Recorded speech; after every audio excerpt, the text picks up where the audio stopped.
Why to care others? Never think about the society. Forget them.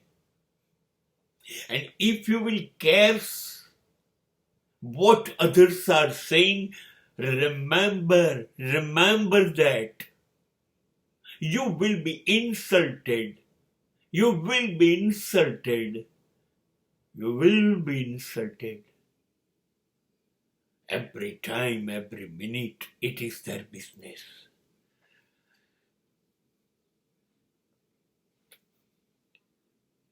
લોકોની વાત સાંભળવાની બંધ કરી દો. જવાબ આપવાનું તો સાવ બંધ, કેમ કે આપણે એને માણસ નથી ગણતા, એ જાનવર છે. બીજાની બાબતમાં દખલ દેતા હોય એ લોકો જાનવર છે, માણસ કેવી રીતે હોય? તારી જિંદગી જોને. તમને ખબર છે, કાયદાની ભાષામાં બીજાના જીવનમાં ડોકિયું કરવું એ પણ અનઅધિકૃત પ્રવેશ છે. તમે ગુનેગાર છો. You are criminal. You cannot enter anybody's private life. તમે તો ગુનેગાર છો કોઈની જિંદગીમાં. હા, અને તમે આ તક જો લોકોને આપશો તો એ લોકો તો તૈયાર છે. આ દિશામાં કોઈ પણ દિશામાં તમે અપમાનિત કેવી રીતે થાવ? તમારું અપમાન કરવા એ લોકો દર મિનિટ તૈયાર છે. એમાં મજા આવે છે તમને ઉતારી પાડવામાં, તમારી પ્રતિષ્ઠા લેવામાં,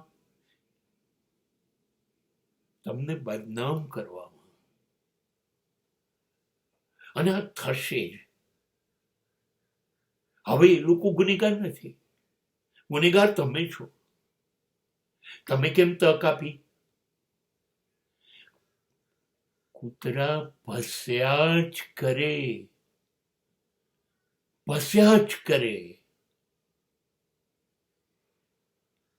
એની કોઈ અસર હાથી ઉપર થાય ખરી? હાથી એની પોતાની ચાલમાં મસ્ત થઈને ચાલ્યા કરે. થોડી વારમાં કૂતરાઓને ખ્યાલ આવી જશે, ભસતા હશે એને, કે આપણું કઈ ચાલશે નહીં, આપણે કશું કરી શકીએ એમ છે નહીં. ચૂપ થઈ જશે અને હાથી પોતાના રસ્તે ચાલ્યો જશે જ. કૂતરાઓ હાથીનું અપમાન ન કરી શકે, કેમ કે હાથી કૂતરાઓને કંઈ ગણતો જ નથી. બસ હાથીનું અપમાન કૂતરાઓ કરી જ ના શક્યા, કેમ કે હાથીએ કૂતરાને કૂતરું પણ ના ગણ્યું. આપણી પાસે આટલી નાનકડી બહુ જ સુંદર ઈશ્વરની બક્ષિસ જેવી જિંદગી છે, એ જીવવાની છે મસ્ત. પાછી ફરી ના મળી તો એટલે જીવી લઈએ. એટલે આપણે તો જીવીશું.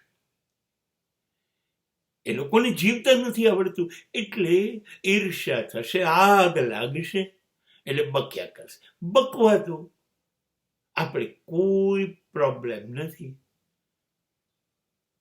સાચું કહું, બીજી કહેવત, ભસતા કૂતરા કોઈ દિવસ કરડે નહીં.